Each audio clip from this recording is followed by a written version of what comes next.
All right, today we're going to discuss the effects of the Crusades and a few other things, right? But the Crusades are all about the conflicts, almost 200 years of warfare for protection of the Holy Land, right, from differing viewpoints. But in the end, the Crusades um, um, left the Middle East and the Holy Land and surrounding areas under the influence of the Muslim armies. Okay, and Europeans had to get out and return home to Europe, right? But what were the effects of the Crusades, all right? And we'll see how the Crusades led to the Renaissance, right, and the Reformation and the Age of Enlightenment, right? So how could that all happen from all this conflict? Okay? Here we go. Okay, first let's discuss the costs of the Crusades. Okay, the Crusades over 200 years almost ended up in between 2 to 6 million lives lost on both sides altogether, and the incalculable money. All right, record keeping. Wasn't the best, and many records didn't survive to modern times. But so much money and a lot of suffering as well. Okay? Right? We have to understand too. People in warfare they get injured, right? And a lot of these deaths didn't occur even in battle, right? European medicine of the time didn't understand germ theory, and you get a little cut, and bacteria can get in there, and viruses, and all kinds of stuff, and can end up killing you. All right, but some of that, because of the Crusades, is going to change. Okay. All right, next let's talk about the Catholic Church. All right, some of the immediate results of the Crusades there. Because it was a holy war, um, the church became even more wealthier and more influential. Okay, part of that is because nobles, right, the lords of the manors in feudalistic society in Europe, sold their estates to fund a crusade, and they sold them usually to the church very cheaply, just enough money to cover the cost of a crusade, and in exchange they would receive prayers from the pope and other priests and bishops and everything, and blessings. Remember also that the church was giving away indulgences, which was basically a promise that if you died during a crusade, then this indulgence would automatically forgive all of your sins, and it's basically a free pass into heaven, right? And that's why the nobles often would sell their estates for cheap. All right, so the church became increasingly wealthy and more influential.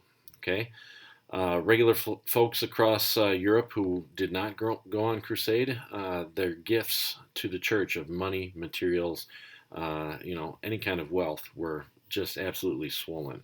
So religious fervor is sweeping across Europe. Okay, the church benefits. Okay, commerce, right? This is where we get the word commercial, right? Commercials are intended to sell things, right? So we're talking about trade.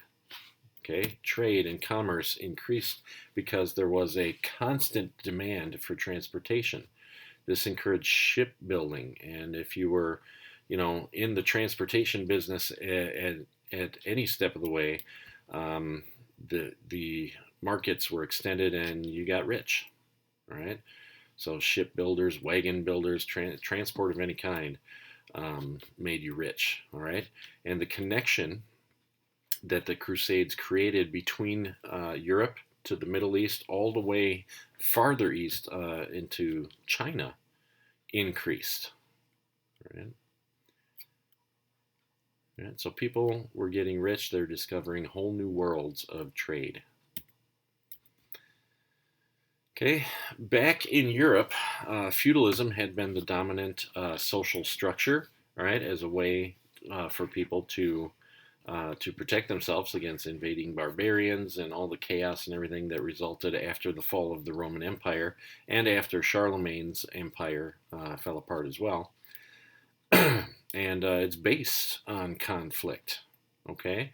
And if you've ever heard the term war is good for business, all right, it certainly is, right?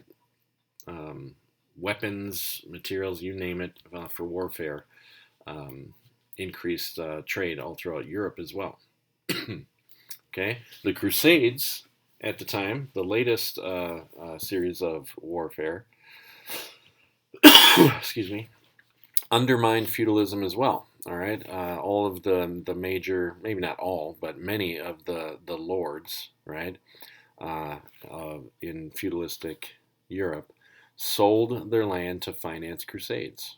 All right, and with all of the soldiers and the lords off on crusade, private warfare in Europe stopped. We have to remember that in feudalistic society in Europe, they weren't just fighting invading barbarians, right, which had slowed down a lot because feudalism organized society, right, and they could protect themselves, but they were fighting each other too, right? And this private warfare means trade, right? And it pretty much stopped in Europe. And then feudalism declined. You see it just faded away. All right, we learned a little bit about this in previous discussions and assignments, along with the bubonic plague, the Magna Carta, right? It all undermined feudalism. Okay. The Crusades also caused many societal, not just societal, but also intellectual effects as well.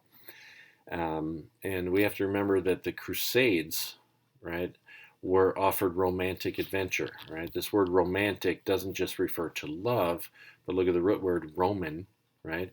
These Roman ideas about love, all right, about adventure and everything, really made a comeback here, right? For 600 years, Europeans were living in chaos and fear, and they were pretty closed off from the rest of the world.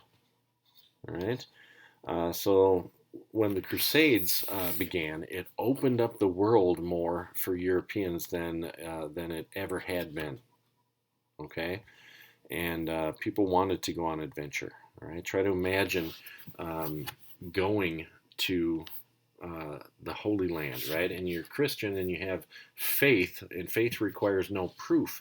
But imagine if you were able to go to the Holy Land and stand in the places that Jesus had been and where he had been killed and crucified and buried. And you could see all of these places and touch them, right? It was very attractive to people. They were traveling in strange, faraway lands. They were meeting new people, right? This is all the concept of cultural diffusion, right? Learning things from different cultures. Okay. Aside from the warfare, this was very attractive to a lot of people. Okay. At the end of the Crusades, all right, the Holy Land ended up in control of the Muslim empires. Okay.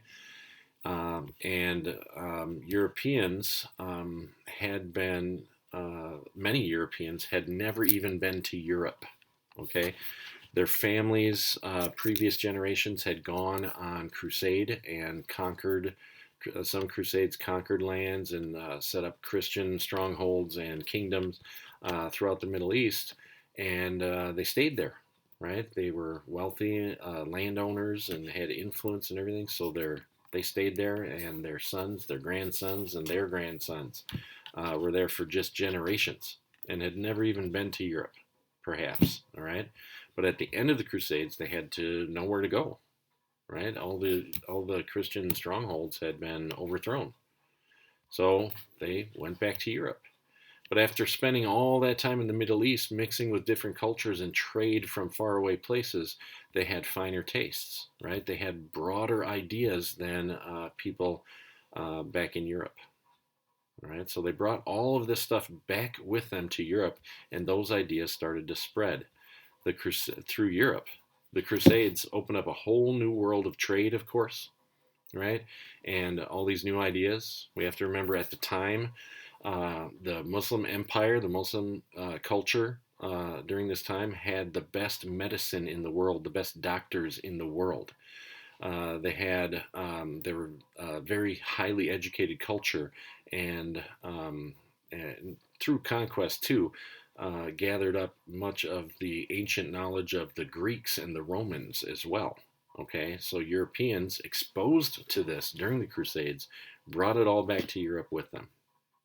Okay, these ideas spread, trade spreads, commerce spreads, and eventually these ideas and interaction with through trade with different parts of the world would lead to the widespread revival of learning. Okay, people wanted to bring back and learn about the ancient knowledge of the Greeks and the Romans, and of course new things as well, and leads to the period that we call the Renaissance. All right. Okay, the Renaissance, this is a Latin word, and it literally translates to rebirth. Right, so this is the rebirth of Europe. Okay, and it is the jumping off point, is the beginning of the modern world. Okay, aside from the Renaissance, we have other events occurring in Europe. The Magna Carta, new ideas are spreading, and the Great Charter, as it is called. We see that nobles in England kidnapped the King of England and forced him to sign the Magna Carta, which is basically a list of rights for people. Right now, the lords who kidnapped the king were concerned more about their own rights, but the way it's written, these rights extend to everybody. All right, including peasants. Right, serfs in feudalism had very few rights, and the Magna Carta opened up rights to people. All right, we take it for granted today, but it begins here.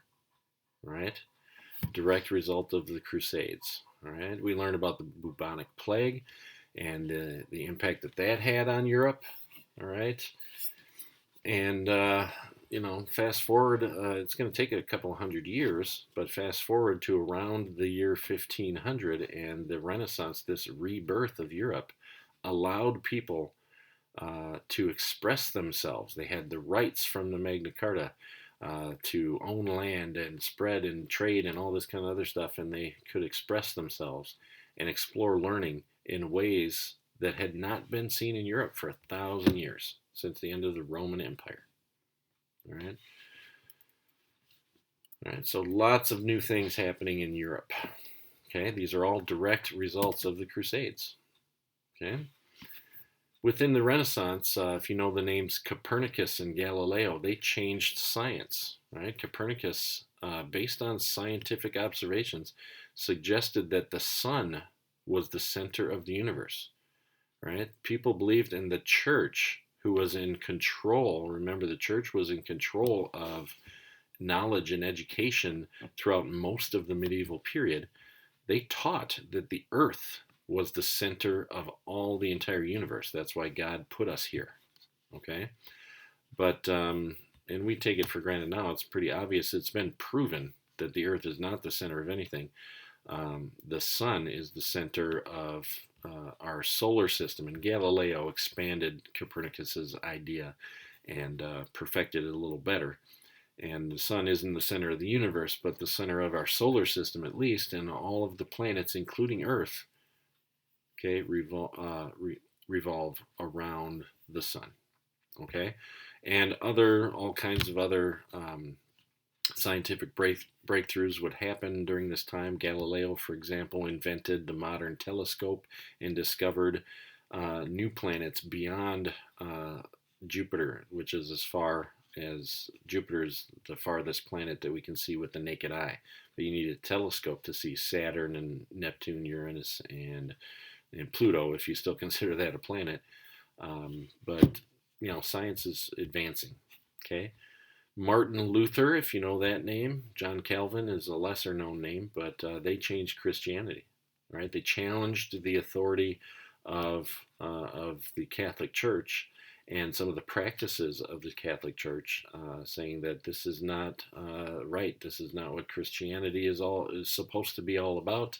And Martin Luther suggested new ways of worshiping God and practicing Christianity, and we have Lutherans, followers of Martin Luther, Calvinists, right? And in modern times, there's all kinds of different forms of Christianity. Beyond Lutherans, we have Baptists, Methodists, Presbyterians, okay, all different, all Christian, but different practices and slightly different beliefs. All right, so that's going to change the face of Christianity and religion, all right, into the modern world. John Locke, Jean-Jacques Rousseau, English philosopher, French philosopher, and there are many others as well. They changed political thoughts, and we'll explore those a little bit more later, but different ideas and new ideas about democracy. All right, so we're talking about 1,000 years since the fall of the Roman Empire, and another at least 500 years before that, where even the Roman Empire was ruled by an emperor. Okay, so democracy hadn't been seen anywhere in the world for 1,500 years. Okay, and now it's being revived. Right, where the people are in charge, not kings, not emperors. Okay, and again, we take it for granted, but it begins here during the Renaissance. Direct result of the Crusades. Okay, there were other effects.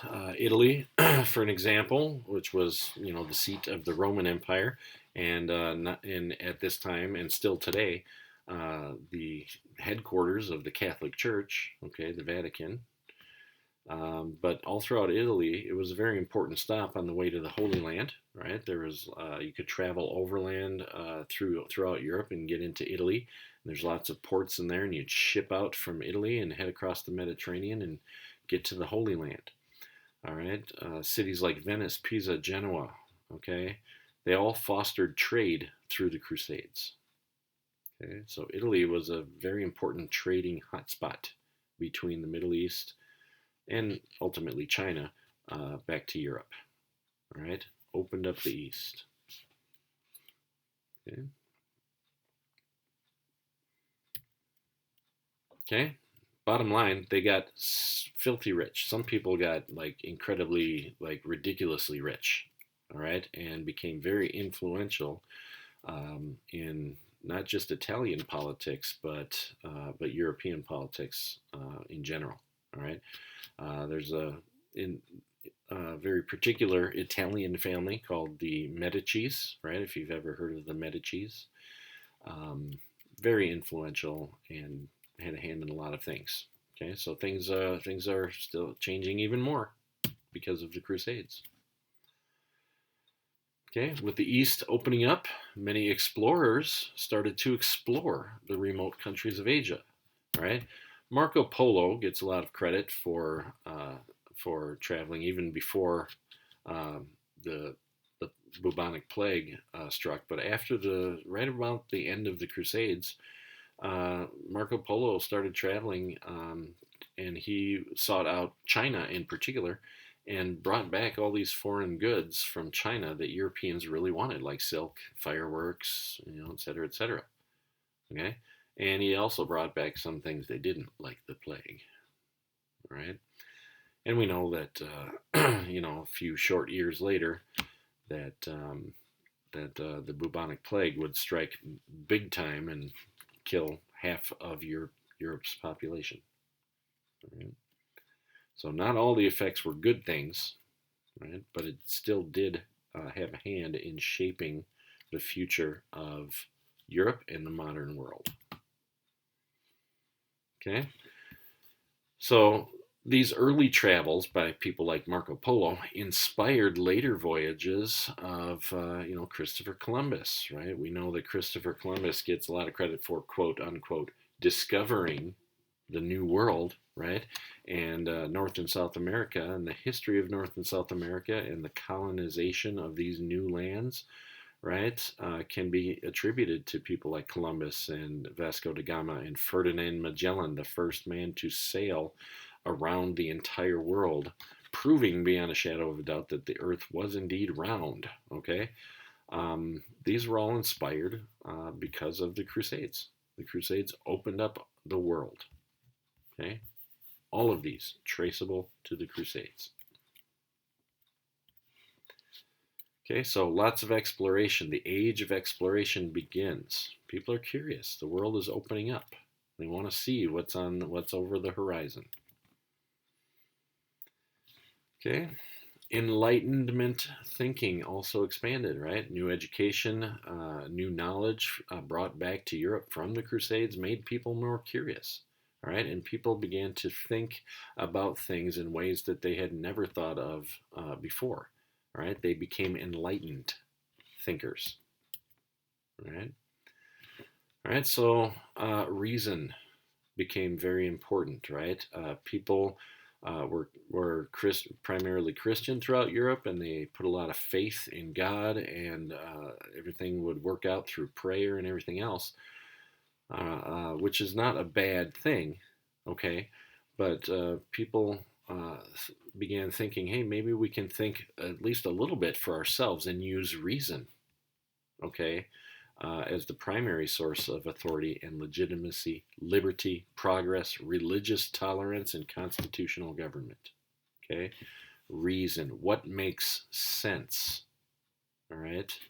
Common sense. Who should have authority over all the people? Should it be the king? Should it be God? Should it be just the king, just God? Or do we have some say for ourselves? Okay? Liberty. Should we all have basic human rights? God created us, right? In his own image. Aren't we all kind of the same, right? Are kings and nobles better than everybody else? Or should we all have the liberty to explore things for ourselves? Okay? Which, of course, leads to a lot of progress. Religious tolerance. Did everybody have to be Catholic? Right? In Europe, or could you practice new forms of Christianity? Do we have to persecute Jewish people because they're not Christian in Europe? So it's not reasonable to do that. So people are thinking more for themselves, and it leads to all of these things, including constitutional government, written by the people. Okay.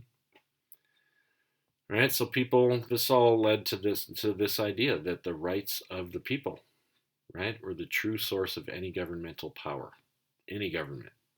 Okay, even if a dictator comes in and conquers a country and makes himself king and dictator of all, that can only happen if the people actually allow it. All right, ultimately, the people in any government have the power.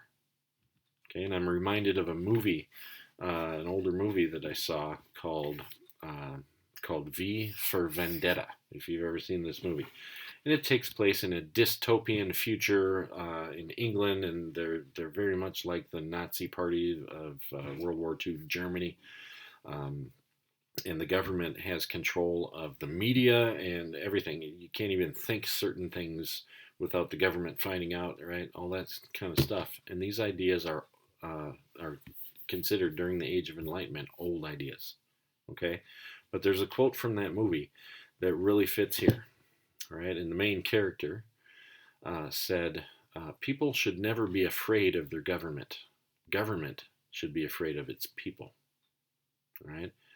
Because even in a dictatorship, right, if the government doesn't wield its power correctly and people are mistreated and deprived of their basic rights and everything, people can only take so much, and eventually that government will be overthrown by the people.